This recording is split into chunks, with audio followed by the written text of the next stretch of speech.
Hi friends, நம்மளோட சேனல்ல PGTRB Zoology syllabus wise content நான் provide பண்ணிருக்கேன்.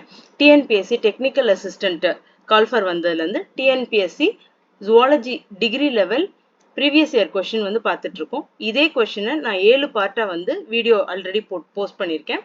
இது 8th part. Probably இதான் கடைசி part of the இந்த question paperோட கடைசி part of வீடியோவா இருக்கலாம். இன்னைக்கு 200 questions பார்த்துருவோம். Question number 177. Palearctic and Nearctic realms are often combined and named as Palearctic மற்றும் Nearctic இரண்டும் சேர்ந்த பகுதிக்கு என்ன பெயர்? Holarctic realm. மொத்தம் 5 realms இருக்கும். அத பத்தி கிளியரா வீடியோ வேணும்னா கமெண்ட் பாக்ஸ்ல போடுங்க. நான் கண்டிப்பா நெக்ஸ்ட் வீடியோவா போடுறேன். Question number 178. கீழே குறிப்பிட்டவையில் நியோட்ராபிக்கல் ரியால்மை சார்ந்தது எது? Which of the following falls under நியோட்ராபிக்கல் ரியால்ம்? நியோட்ராபிக்கல் வந்து டிராபிக்கல்ல சென்ட்ரல் அமெரிக்கா தான் இருக்கும் டிராபிக்கல்ல. இந்த இந்தியாவும் சைனாவும் என்ன டிராபிக்கல்னு பார்த்தோம்னா ஓரியண்டல். ஓரியண்டல்ல தான் இது ரெண்டுமே வரும். ஓரியண்டல் ரியால்ம்ஸ் தான் வரும். Question number 179. தகவமைப்பு பரவல் கோட்பாட்டை வகுத்தவர் யார்? The law of adaptive radiation was proposed by Henry Osborn.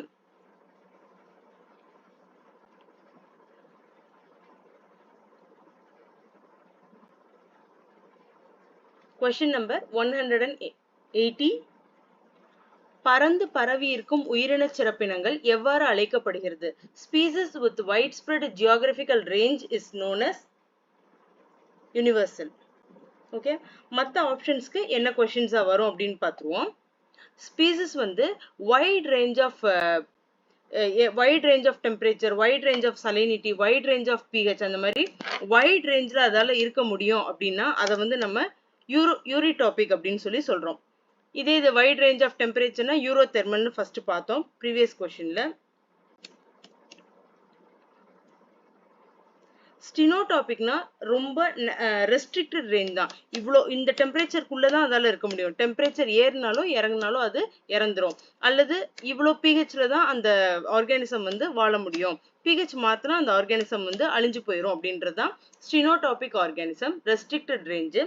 சிம்பேட்ரிக் அப்படின்றது நிறைய ஸ்பீசிஸ் ஆனா சேம் ஜியாகிரபிக் கண்டிஷன்ல வாழ்றது வந்து சிம்பேட்ரிக் அப்படிம்பாங்க.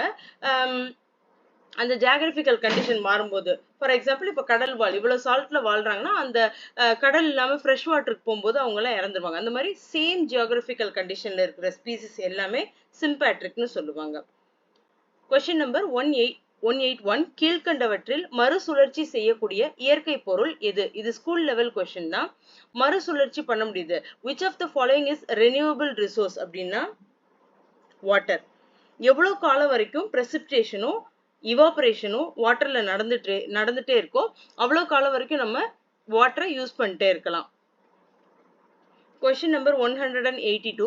தேனீக்கள் வளர்க்கும் முறைக்கு the cultivation of honey bee is called apiculture. Okay, இதுல ரெண்டு டிஃபரன்ஸ் பார்த்தோம். பிசிகல்ச்சர்னா only cultivation of fish, different types of fish. அக்வாகல்ச்சர்ல வந்து fresh water fish, marine fish, அதே நேரத்தில் அது கூடவே சேர்த்து என்னன்னா கிராப் வளர்த்தாலும் அது அக்வாகல்ச்சர் தான். தண்ணியில இருக்க எது வேணாலும் ப்ரான் வளர்க்குறது அக்வாகல்ச்சர் தான். இது போக என்ன பண்ணலாம், ஆயிஸ்டர் வளர்க்கலாம். ஓகேயா, ஆயிஸ்டர் வளர்த்தாலும் அதுக்கு பேரு அக்வாகல்ச்சர் தான்.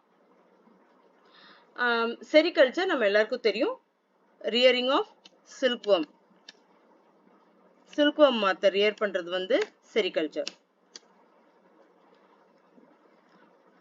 Question number 183. இதில் எது மீன் இனத்தை சேர்ந்ததல்ல? which is not a fish அப்படின்னா சில்வர் ஃபிஷ். ஏன் சில்வர் ஃபிஷ் இல்லை அப்படின்னா நம்ம சில்வர் ஃபிஷ்னு ஒரு இன்செக்டுக்கு தான் நேம் வச்சிருக்கோம். மேக்ஸிமம் நீங்க புக்கை அடுக்கிற இடத்துல கொஞ்சம் பழைய புக் அதுல எல்லாம் பாத்தீங்கன்னா சில்வர் கலர்ல ஒரு இன்செக்ட் வந்து ஓடும். அதுக்கு வந்து விங்ஸ் கிடையாது. அதுதான் நம்ம அந்த இன்செக்டை தான் சில்வர் ஃபிஷ்னு சொல்லுவோம். மற்ற எல்லாம் cat fish, dog fish, lung fish எல்லாமே வந்து ஃபிஷ் வகையை சேர்ந்தது தான். இதில் லங் ஃபிஷ்ஷோட பேரு நம்ம டிப்னாய் அப்படின்னு வேற ஒரு கொஸ்டின்ல பார்த்துருக்கோம்.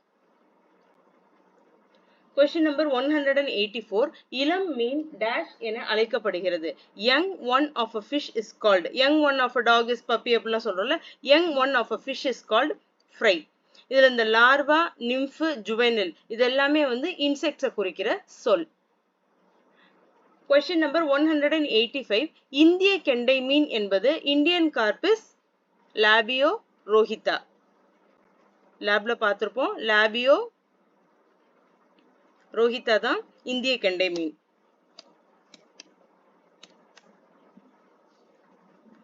Question number 186. செதில்கள் இதில் காணப்படுகிறது. Scales are found in fishes and reptiles. சில வகையான ஊர்வன அதுலயும் வந்து ரெப்டைல்ஸ்லயும் வந்து ஸ்கேல்ஸ் இருக்கு. அதனால ஃபிஷஸ் அண்ட் ரெப்டைல்ஸ் தான். Question number 187.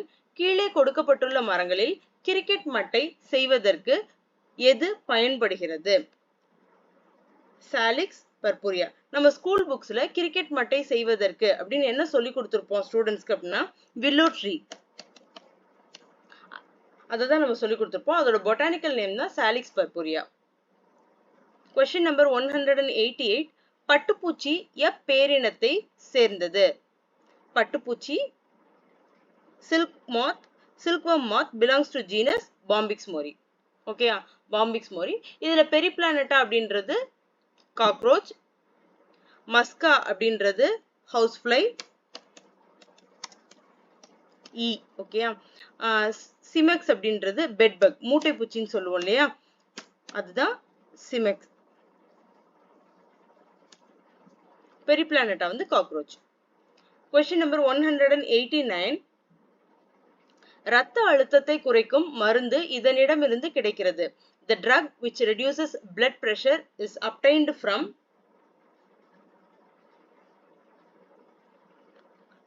hypertension, hyper BP இருக்கவங்களுக்கு இதுல இருந்து மருந்து எடுக்கிறாங்க. ரவோல்ஃபியா செர்பென்டினா. இத வந்து நம்ம சாதாரணமா எப்படி சொல்லுவோம் அப்படின்னா சர்ப்பகந்தான்னு சொல்லுவோம். இந்த செடியை வந்து சர்ப்பகந்தான்னு சொல்லுவோம். ஆனா இதோட பொட்டானிக்கல் நேம் வந்து ரவுஃபோலியா செர்பென்டினா. Question number 190. பட்டுப்பூச்சியில் பெப்ரின் நோய் வர காரணம். இது கண்டிப்பா பாத்துக்கோங்க. இது நான் இந்த கொஸ்டின் பேப்பர் தவிர சில நெட் கொஸ்டின்லயும் இத வந்து நான் பார்த்திருக்கேன். நெட் ஸ்லெட் கொஸ்டின்ஸ்லயும் இந்த இது ரிலேட்டடான பட்டுப்பூச்சிக்கு வரக்கூடிய டிசீஸ் இதெல்லாம் வந்து நான் பார்த்திருக்கேன். ஸோ பெப்ரின் நோய் வந்து pebrine disease of silkworm is caused by protozoa. அதோட பேர் என்ன அப்படின்னு பாத்தீங்கன்னா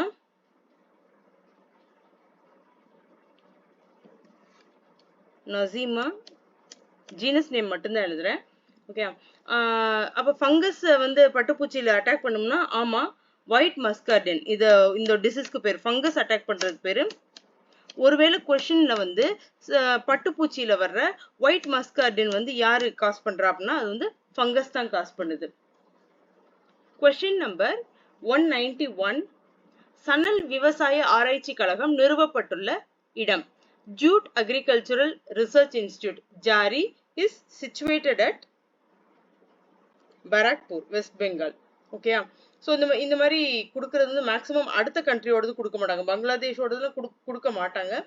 நம்ம இதுலேயே யோசிச்சு பார்த்தீங்கன்னா ஜூட் எல்லாம் வந்து சணல் அதிகமாக இருக்குது வெஸ்ட் பெங்காலும் பங்களாதேஷ் தான். அதை வச்சு கூட நம்ம கெஸ் பண்ணி போடலாம். Question number 192. எந்த ஒரு இயற்கை வள சேமிப்பில் மனிதர்கள் அனுமதிக்கப்படுகின்றார்கள்? A natural reserve in which human activity is allowed. Biosphere reserve. நீங்க national park, national garden, botanical garden, wildlife சாங்சுரிஸ்லாம் போய் நம்ம பார்த்துட்டு வந்துடலாம். விலங்கினங்களையோ மரங்கள், செடி கொடிகள் எதனால பார்த்துட்டு வந்துடலாம். ஆனா பயோஸ்பியர் ரிசர்வ்ல தான் அங்க இருக்கிற மக்கள் இருக்கலாம். அதே நேரத்துல எதையுமே நம்ம எந்த ஒரு அனிமலையுமே அழிச்சிடக்கூடாது. அப்படி பாதுகாப்பான பட் மனிதர்களும் வாழலாங்க, அவங்க வாழ்க்கையை நடத்துவாங்க. Question number 193. பர்சல் வியாதி எங்கு காணப்படுகிறது? பர்சல் டிசீஸ் இஸ் seen in. பர்சல் வந்து போல்ட்ரி சிக்கு இருக்கும் இல்லையா, பொறிச்சு வர சின்ன சின்ன சிக்கை இது வந்து அஃபெக்ட் பண்ணிடும். பர்சல் டிசீஸ் இது போல்ட்ரியில தான் அதிகமா இருக்கும். டக்கு, ஹென்னு எல்லாத்தையுமே இது வந்து அஃபெக்ட் பண்ணும். Question number 194. கீழ்கண்டவற்றுள் சரியாக பொருந்தியது எது? சரியாக பொருந்தியது வந்து சக்கர் ஃபிஷ் தான். சக்கர் ஃபிஷ் வந்து ஷார்க்கோட சக்கர் ஃபிஷ் வந்து ஷார்க்கோட உடம்புல வந்து ஒட்டிக்கும். ஷார்க் சாப்பிட்டு போடுற மிச்சத்தை அது சாப்பிட்டு வாழும். அதனால அதை வந்து நம்ம கமென்சாலிசம் அப்படின்னு சொல்லுவோம் அந்த ரிலேஷன்ஷிப்பை.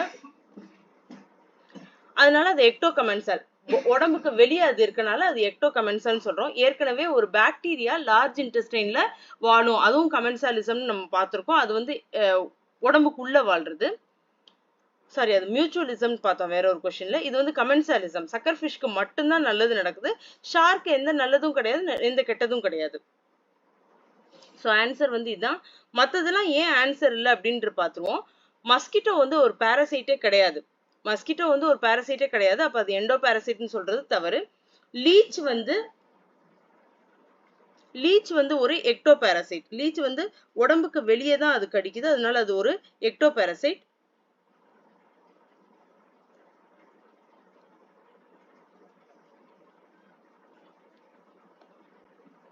ஆஸ்காரஸ் வந்து லார்ஜ் இன்டெஸ்டைனுக்கு உள்ள இருக்கு, அதனால இது வந்து எண்டோ பாரசைட். ஓகேயா. மியூச்சுவலிசம் வந்து நான் ஆல்ரெடி சொன்னேன், ஒரு பாக்டீரியா வந்து ஒரு மனுஷனோட வயிற்றுக்குள்ள இருக்கு அப்படின்னா அந்த பாக்டீரியாவுக்கும் நல்லது நடக்குது, மனுஷனுக்கும் தேவையான விட்டமின் கே கிடைக்குது. அதுதான் மியூச்சுவலிசம். சக்கர் ஃபிஷ் வந்து கமென்சாலிசம் தான், அதுவும் ஒரு ectocommensal. Question number 195. Chilo polychrysa என்பது எதை தாக்கும் பூச்சி? Chilo polychrysa is a pest of. Chilo polychrysa அப்படின்றது என்ன அப்படின்னா அது ஒரு ஸ்டெம் போரர். ஒரு பிளான்ட்டோட தண்டை வந்து குடைஞ்சு அங்க வாழ்றது. இது எதெல்லாம் அஃபெக்ட் பண்ணும் அப்படின்னு பாத்தீங்கன்னா சுகர் கேனை அஃபெக்ட் பண்ணும், வீட் கிராப்ஸை அஃபெக்ட் பண்ணும், பேடியை அஃபெக்ட் பண்ணும். ஸோ இதுக்கு அவங்க எப்படி ஸ்டார் கொஸ்டின் கொடுத்தாங்களா இல்லை எதை கரெக்ட் ஆன்சர் கொடுத்தாங்கன்னு எனக்கு தெரியல. பட் ஆயில் சீட்ஸை தவிர இது மூணுமே கரெக்ட் ஆன்சர் தான். கைலோபாலிக்ரைசா வந்து ஒரு ஸ்டெம் போரர், ஞாபகம் வச்சுக்கோங்க. Question number 196. தேனீக்களில் ஆண் ட்ரோன் எவ்வாறு உருவாகிறது? In honeybee colony drones develop by parthenogenesis. இந்த பார்த்தனோஜெனிசிஸ் பத்தி டீடைல்டா நம்ம சேனல்ல வீடியோ இருக்கு. அதுல நம்ம ஹனிபிய எக்ஸாம்பிள் சொல்லியிருப்போம். என்ன எக்ஸாம்பிள் அப்படின்னா அரனோடாக்கி. ஹனிபி வந்து எக்ஸாம்பிள் ஃபார் அரனோடாக்கி. டெலிடாக்கின்னு ஒன்று இருக்கும், அரனோடாக்கி. அரனோடாக்கினா ஹாப்ளாய்ட் பார்த்தனோஜெனிசிஸோட எக்ஸாம்பிள் அரனோடாக்கி. ஹனிபி தான்.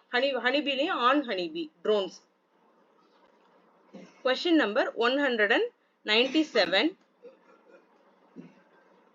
197. கீழ்கண்டவற்றுள் சரியாக பொருந்தியது எது? Which one of the following is correctly matched? So already பார்த்தோம், பாம்பிக்ஸ் மோரி, சில்க்வார்ம். இது ரிப்பீட்டட் கொஸ்டின்ஸ்னு நான் சொல்லுவேன். பாம்பிக்ஸ் மோரி, சில்க்வார்ம் இதுதான் கரெக்டான ஆப்ஷன். மற்றதெல்லாம் வேற வேற. லாசிஃபரா லக்கா பார்த்துக்கோங்க. இது வந்து இதுல இருந்து என்ன தயாரிப்பாங்க அப்படின்னா ஒரு வகையான ரெசின் தயாரிப்பாங்க. அதை வச்சு என்ன செய்வாங்க அப்படின்னா ஷெல்லாக் செய்வாங்க, டை, வேக்ஸு அதெல்லாம் செய்வாங்க. ரைனோசரஸ் பீட்டில்ன்றது ஒன்றும் இல்லை, ஒரு கருவண்டு. அதை ஃபாரின்ல ஒரு பெட் அனிமலாக வளர்த்து அதை ஃபைட் பண்ண விட்டு என்ஜாய் பண்ணுவாங்க, அவ்வளோதான். அது ஒரு இது இல்லை. அதோட முகத்துல ஒரு கொம்பு இருக்கும், அதனால ரைனோசரஸ் பீட்டில்னு சொல்றோம். அது ஒரு கருவண்டு வகை தான். நீலப்பர்வத லுகான்ஸ் வந்து இது ஒரு ரைஸ் பெஸ்ட். ஏற்கனவே ஒரு பெஸ்ட் பார்த்தோம், நீலப்பர்வத லுகான்ஸ் வந்து ரைஸ் பெஸ்ட். லாசிஃபெரா லக்கா வந்து ஷெல்லாக் தயாரிப்பாங்க, பாம்பிக்ஸ் மோரி தான் சில்க் தயாரிப்பாங்க. அப்போ அதுதான் கரெக்ட்லி மேட்ச்டு. ஏற்கனவே பார்த்த பெஸ்ட் நான் சொல்லிடுறேன். கைலோபாலிக்ரைசா is a pest of sugarcane, wheat crop and paddy crop, rice crops-க்கு. Question number 198. பைரித்ரம் எதிலிருந்து பெறப்படுகின்றது? பைரித்ரம் வந்து கிரைசாந்தமம்ல இருந்து வருது. இது ஒரு பூச்செடி தானே, கிரைசாந்தமம். ஸோ பைரித்ரம்னா என்னன்னு பார்த்துக்கோங்க. பைரித்ரம் வந்து ஒரு இன்செக்டிசைடு. செடிக்கு நம்ம அதை ஒரு இன்செக்டிசைடா அக்ரிகல்ச்சர்ல யூஸ் பண்ணலாம். அது வந்து கிரைசாந்தமம்ல இருந்து எடுக்கிறாங்க. அசாடிகா இண்டிகா வந்து நீம் ட்ரீ. டெரிஸ் வந்து ஒரு அலர்ஜிக்கு மருந்து அதுல இருந்து எடுப்பாங்க. ஓகே,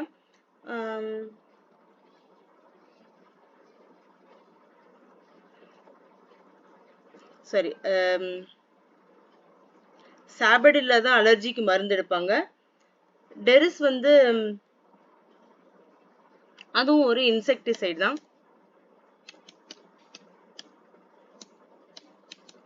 ஆனா பைரித்ரம் வந்து கிரைசாந்தமம்ல இருந்து எடுக்கிறாங்க. Correct answer chrysanthemum. Question number 199. கீழ்கண்ட நெமட்டோக்களில் நிணநீர் குழாய்களை அடைப்பது எது? Which of the following nematodes cause obstruction in lymph vessels? Blood vessel மாதிரியே லிம்ப் வெசல் இருக்கு இல்லையா மனுஷ உடம்புக்குள்ள, அதை வந்து அடைக்கிறது யாரு அப்படின்னு பார்த்தோம்னா ஃபிலேரியல் worms. ஃபிலேரியல் wormsக்கு எக்ஸாம்பிள் கொசுவெல்லாம் தூக்கிட்டு வரும் இல்லையா, உச்சரேரியா பேங்க்ராப்டின்னு படிச்சிருப்போம். உச்சரேரியா பேங்க்ராப்டி. பின்வம் வந்து எங்க இருக்கும் அப்படின்னா லார்ஜ் இன்டெஸ்டைன்ல இருக்கும். இது லிம்ப் நோட்ஸை அடைக்காது, லார்ஜ் இன்டெஸ்டைன்ல இருக்கும். ஹூக்வம், கொக்கி புழு. ஹூக்வம் என்ன காஸ் பண்ணும் அப்படின்னா ஹெல்மின்தியாசிஸ்.